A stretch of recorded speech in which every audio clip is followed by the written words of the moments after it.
Intro. Get ready for an incredible adventure in this video. We show you 11 important things that you should delete from your life. We invite you to actively accompany us on this journey. Share your thoughts on each topic we cover and stay until the end of the video. A journey full of learning and growth awaits you. The next few moments are your opportunity to think deeply and better understand who you are. We believe that the lessons we will share with you will enlighten and transform your life. Let us begin. Lesson number 1: dealing with people who hurt you. People who hurt you. Get ready for an amazing adventure. In this video, we'll show you 11 important things that you need to quietly banish from your life. We invite you to actively accompany us on this journey. Share your thoughts on every topic covers and stick around until the end of the video. A journey of learning and growth awaits you. In the next few moments is your opportunity to think deeply and better understand who you are and what we believe. The lessons we will share and will enlighten and change your life. Let's get started. First point: when dealing with people who hurt you, there is no need to give explanations to those who cause you pain. There is no need to complain, argue, or deal with another person's bad attitude. If someone has made decisions that have disrespected and hurt you, even if it was someone you thought was a perfect friend, it is best to move on without looking for justifications. Stay calm and rational and focus on your own growth. There may come a time when this person needs you and seeks your support. At this point, simply saying no is enough, and if you need to explain your reasons, do so. If this person has shown no character and broken your trust, you have no obligation to help them. Therefore, there is no need to engage in conflict or fighting. It is best to quietly remove this person from your life, as time will show the consequences of their actions. Focus on taking care of yourself and let the future show what is best for both of you. When we allow ourselves to move forward without having to explain or justify our decisions, we show deep respect for ourselves and our limitations. It is important to remember that we are not obligated to work with people who harm us or do not value us. Each of us deserves to be treated with respect and valued for who we truly are. Therefore, when we choose to silently remove those who harm us from our lives, we are making a courageous choice for our emotional well-being and personal growth that sets us on the path to a more authentic and fulfilling life. Second point: unnecessary goals. There will be times when you realize the importance of making decisions, acting a certain way, or staying true to your own path. Sometimes you have to give up certain goals in order to prioritize the path that best suits your nature. This is completely normal because we don't always achieve everything we set out to do, and sometimes it is necessary to give up some things for the sake of others. However, it's important to silently eliminate these unnecessary targets without broadcasting your movements to the entire world. Do not leave any clues or information open, as this could reveal your main strategy. Be smarter in this process. Silently eliminate less important goals and make gradual changes in your life. While the cards are on the table, always proceeds with discretion, protecting your plans and letting authenticity guide your decisions by seeking the path that best suits you. Third point: relationships. Whether friendship or romance, it is important not to reveal intimate details or reveal to others the reasons for the end of a friendship or relationship. Shared intimacy belongs only to you and the other person involved, and others do not need to know the reasons. No one has the right to know about fights or terrible situations, as this can only lead to rumors and complicate the situation. When you feel the need to talk to yourself and think about what happened, there's need to share could be an indication that there are still unhealed wounds. Therefore, regardless of the situation, the appropriate action is to discuss these behaviors silently without sharing them with others. If you have a dealing with problematic relationship in your life, it is important to eliminate it without revealing the news to other people. Keeping these issues private and dealing with them internally will help in the process of acceptance and healing. Maintain the privacy and dignity of all involved and care for your emotional well-being with wisdom and discretion. Fourth point: avoid raising your voice in front of others during periods of tension, and control your excessive frustration or anger. When you are upset, directs that feeling toward actions that produce positive results. Use this energy as a driving force to advance your life goals and train your body to deal with stress. Control your feelings, reflect on them, and direct the accumulated energy towards something that strengthens you. However, proceed with caution and Discretion as loss of control in tense times can expose vulnerabilities. Try to discreetly relieve this tension by solving problems, fulfilling responsibilities, and using thinking as an ally. Avoid spreading your troubles. Instead, appreciate what and who is already in your life and cultivate gratitude. Find a way to release emotional pressure in silence and seek inner balance and healthier APPR approaches to overcoming challenges. If you've made it this far, I ask you to leave a comment to show that you are truly looking for a change. Go ahead, leave a like and subscribe for more content like this. Let us continue. Fifth point, avoid sharing your judgments with others about so-and-so. In fact, you shouldn't even harbor such opinions in your consciousness. Seriously consider what image you are projecting when you speak ill of someone. You could have an interesting dialogue or enrich the conversation, but instead choose to spoil the atmosphere. Just vent your negativity about that person. Please don't do that. Don't go around declaring who you like or dislike. Learn to be diplomatic. If you don't like someone, it's possible to distance yourself from them or try to maintain a tolerable coexistence, and always act intelligently. If there's a problem with that person, try to talk dialogue and seek a consensus. However, these opinions and judgments you have about others should be immediately discarded. As mentioned before, no matter if you like or dislike someone, always act diplomatically, showing yourself capable of adapting to the environment, changing and interacting regardless of differences with other people, and maintain a respectful and empathetic posture in your interactions, and this will contribute to a more harmonious environment and healthier relationships with others. Sixth point, avoid constantly comparing yourself to others. Each person has their own path, achievements, and successes that should be valued without reference to others. The harmful habit of comparing our lives to others can negatively impact our emotional well-being and hinder our personal growth. Moreover, it lowers our self-esteem as we risk falling into the trap of unfavorable comparison, focusing on what we think we lack instead of recognizing our own strengths and accomplishments. When we constantly compare ourselves to others, we lose sight of our own goals and desires. We get distracted from what truly matters and focus on what we think we should have or achieve based on others' standards. This prevents us from moving forward on our own journey and achieving our individual goals. By eliminating comparison, we can cultivate gratitude for our own circumstances and celebrate our own progress and growth. Remember that each person has their own unique way and individual circumstances, and comparing yourself to others is neither fair nor healthy. Each of us has different strengths, challenges, and life paths. Instead of comparing ourselves to others, it is more productive to focus on our own learning and personal development. Seventh point, conscious use of social media. Imagine for a moment that your life is a book filled with fascinating stories, learnings, and adventures. Now think of social media as a library where millions of other stories are shared every second. Exciting, right? But here lies a subtle danger: constant comparison. As we flip through the glossy pages of these digital stories, we often find ourselves comparing our most challenging chapters with the highlight moments of others.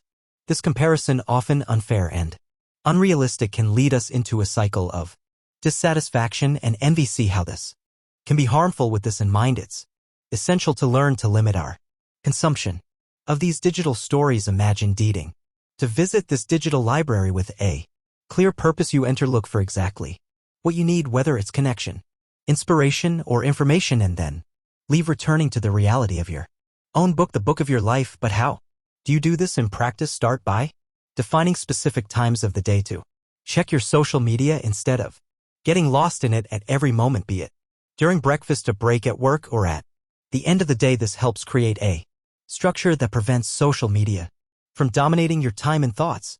Another effective strategy is to question the intention behind each online interaction. Ask yourself, am I seeking something constructive here or just killing time? This reflection can help differentiate productive use from aimless passive consumption. Moreover, it's crucial to recognize the signs that social media is negatively impacting your mood or self-esteem. If you find yourself feeling down after using these platforms, it might be time to take a break. Use this time to reconnect with activities that bring joy and satisfaction in the real world, like reading a book, engaging in a hobby, or simply enjoying nature. By adopting these practices, you not only protect your mental health but also rediscover the beauty of your own story without the constant need for comparison with others, the pursuit of external approval.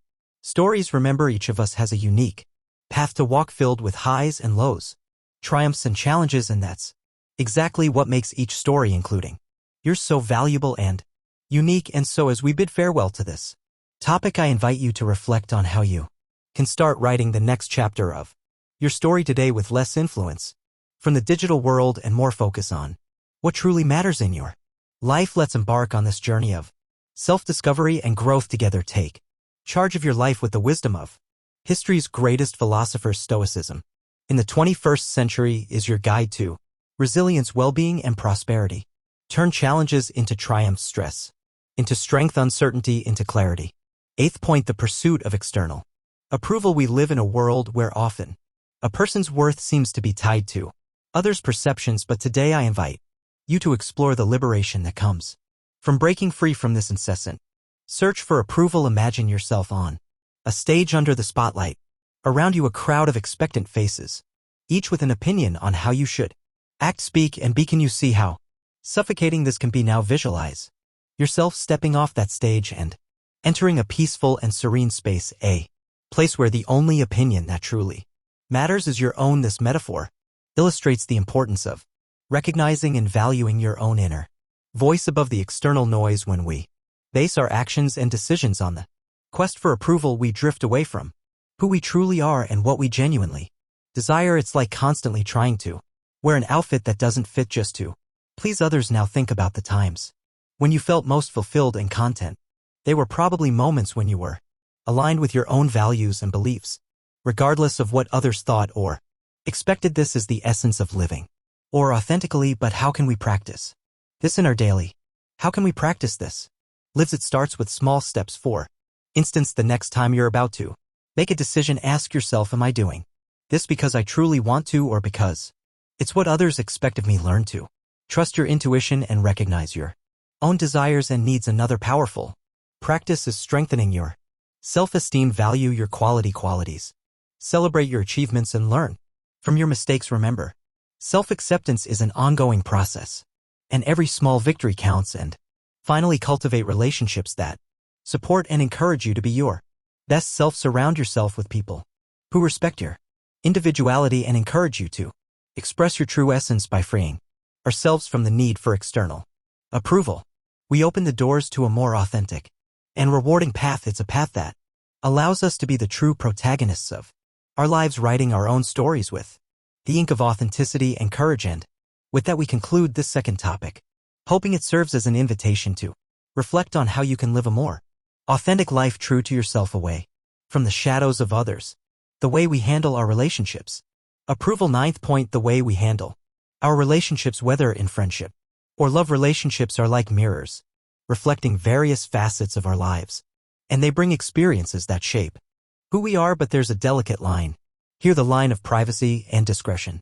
Think of a relationship as a secret garden, a place where you nurture emotions, dreams, and special moments. This garden is sacred, a space that deserves respect and care. When a relationship ends, whether a friendship or a romance, it's natural to feel pain, confusion, and a need to process what happened. However, it's essential to remember that the details of this garden, this shared story, belong only to you and the other person involved. By choosing not to divulge intimate details or reasons for the breakup, you're not only preserving the dignity of both parties, but also protecting your own heart. Sharing this information with others can open doors to misunderstandings, judgments, and worse, gossip. This doesn't contribute to healing, rather it can prolong the pain and create a cycle of negativity. So how can we deal with the end of a relationship healthily? First, it's crucial to give yourself time and space to heal. Allow yourself to feel the emotions, but do so introspectively. If necessary, seek the support of a mental health professional, someone who can provide objective guidance and support. Second, cultivate personal reflection. The habit of personal reflection instead of seeking external validation or comfort. Turn inward. Ask yourself what you've learned from this relationship and how you can use those lessons to grow. Every relationship, even those that end, brings valuable lessons. Finally, remember that maintaining discretion and privacy is a sign of maturity and respect, not just for the other person, but for yourself. As you close a chapter, In your life, do so with grace and dignity, knowing that each experience prepares you for what's to come, and with that we conclude this third point, hoping it sheds light and perspective on how to face the end of relationships with wisdom and respect, maintaining the dignity and privacy you and the other person deserve. 10th point, letting go of unrealistic expectations. Unrealistic expectations. This is an invitation to an internal journey where we'll explore how our expectations can shape and sometimes distort our perception of reality. Let's start with a metaphor. Imagine your life as a grand adventure across a vast ocean. Each expectation is like a sail on your boat, helping to propel you towards your dreams and goals. However, when these sails are too large, when our expectations become unrealistic, they can steer us off course, leading us into turbulent waters of disappointment and dissatisfaction. Unrealistic expectations are like maps promising treasures that don't exist. They make us chase ideals of perfection in ourselves, others, and the situations we experience. But the question we should ask is, are these ideals truly ours, or have they been imposed by external influences like society, culture, or even the media? To detach from unrealistic expectations, begin detaching from these expectations, we first need to recognize them. This requires honesty and introspection. Ask yourself, do these expectations lift me up or weigh me down? Do they reflect who I truly am and what I value? The next step is practicing acceptance of who you are, where you are in your journey, in the circumstances you can't control. This doesn't mean giving up on your dreams, but rather recognizing and appreciating the process of getting there with all its imperfections and challenges. Furthermore, it's crucial to learn to set realistic and achievable goals that resonate with your true essence and not with an idealized image of success. This also involves celebrating the small victories along the way, acknowledging that each step, no matter how small, is valuable progress. Finally, remember that the journey is as important as the destination. By letting go of unrealistic expectations, you allow life to flow more naturally and peacefully, opening up space for surprises and joys that couldn't be planned. And with that, we conclude this fourth point, hoping it inspires you to navigate life with sails adjusted to reality, appreciating the beauty of the journey with all its twists and turns and discoveries. 11th point, now entering a territory often overlooked in our daily interactions, but which has a significant impact on our well-being and the relationships we cultivate. Part participation in gossip and the spread of negativity. In this segment, we'll explore how choosing to distance ourselves from these behaviors can not only improve our state of mind, but also enrich the quality of our relationships. Imagine every word we speak as a seed we plant in the garden of our lives and the lives of others. When we choose words of support, encouragement, and positivity, we plant seeds of kindness and understanding. Conversely, when we engage in gossip or negative talk, we're planting weeds of misunderstandings, distrust, and conflict. Participating in gossip may seem harmless or even a form of social connection, but in reality, it's a two-way street that leads to disrespect and devaluing others and ourselves. Moreover, by focusing on negativity, we feed a mindset that obscures our ability to see the good and positive around us. So how can we veer off this road and choose a more positive path? First, it's important to be aware of the conversations we partake in. When a dialogue begins to veer into gossip or unnecessary criticism, try gently changing the subject or highlighting something positive about the person or situation in question. Additionally, practice empathy before speaking or sharing something about someone. Ask yourself, would I want this to be said about me? This simple question can be a powerful guide to keeping our conversations respectful and constructive. Another important step is to cultivate a positive environment around you. Surround yourself with people who also value positivity and authenticity. In interactions together, you can create a culture of mutual respect and support. Lastly, remember that change starts with you. By choosing not to partake in gossip and negativity, you're not only protecting your own integrity, but also setting an example for others. By adopting these principles in our lives, we can cultivate a more positive, empathetic, and resilient mindset, contributing to more genuine personal growth and more meaningful interpersonal relationships. If you enjoyed the video, subscribe to the channel, ring the bell to be notified of new videos, and of course leave your like and comment. I'll leave 2 more videos that will appear on your screen. Now enjoy your journey of Wisdom, stay with the Creator.